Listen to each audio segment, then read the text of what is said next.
Ken Paxton's lead attorney challenged the credibility of the Attorney General's former top deputy in heated exchanges today. Hello, I'm Steve Eager. Hello, everybody. I'm Heather Hayes. So today was the first full day of testimony at Paxton's political impeachment trial in the Texas Senate. Paxton himself has not been in the chamber since pleading not guilty yesterday morning.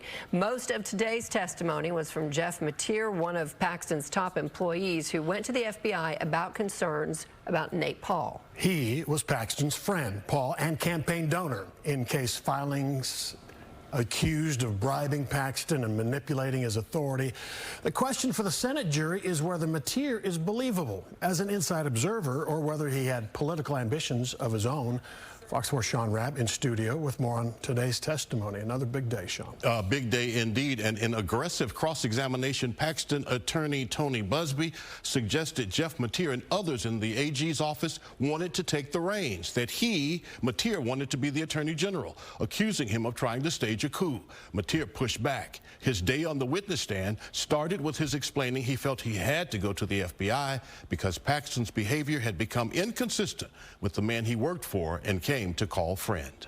By that time, I concluded that Mr. Paxton was engaged in conduct that was immoral, unethical, and I had a good faith belief that it was illegal. Jeff Mateer testifying about why he went to the FBI October 2020 after learning Houston attorney Brandon Kamak, who he had not recommended, had served subpoenas at financial institutions involving Nate Paul. Ken Paxton contracted with Kamak when Mateer and other Paxton deputies wouldn't. We considered it sort of a crisis moment. I mean, everything regarding Mr. Paul was kind of coming to a head. Nate Paul is the real estate developer and Paxton campaign donor alleged to have provided bribes and other favors to the attorney general. Mateer, recalling in September 2020, Paxton and wife Angela, a state senator, called a meeting with senior AG staff and campaign staff, personal and emotional in nature. Mr. Paxton revealed that he had been engaged in an extramarital affair and asked for our forgiveness. Mateer saying Paxton, he believed, repented. But then, he says, when he learned the affair had resumed, it was, he felt, relevant to the actions Paxton was taking. Mateer and others alleging that Nate Paul manipulated Paxton for favors in exchange for helping to cover up the affair. I mean, he was my boss. He'd become a friend. I cared for him. I cared for Senator Paxton. And I wanted him, I mean, I think in one of the memos I say, come clean. Mateer testified he failed at protecting his friend. And in order to protect Ken Paxton, what you did was then call the FBI, right? That's how you protected your friend.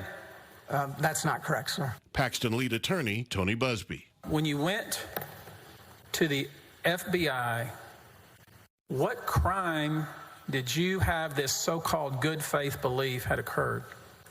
I believed that he potentially could have been subject to blackmail, and as a result, he was taking illegal actions on behalf of what we then knew was a campaign donor, but he was taking actions on behalf of Mr. Paul. You believed he was being blackmailed? At one point, I actually believed he was being blackmailed, sir. So you didn't think he was committing a crime? You thought somebody was committing a crime against him? At one point in time, I believed that, yes, sir. Mateer said he asked Paxton. And he said no. He did say no, yes. He never said, I'm being blackmailed. I'm under undue influence. But his actions didn't reveal that. Is it possible, Mr. Mateer, that you jumped to a lot of conclusions really fast? I don't believe so, sir. And you could have put all this to bed if you'd just talked to your boss. I attempted to talk to him starting probably in June, July, August, September. No proof in testimony from Mr. Mateer that Nate Paul, the involved real estate developer who donated $25,000 to Ken Paxton in 2018, actually paid for any of the renovations to the Paxton's Austin home. When asked by Busby about that, he replied only, "That's what I was told."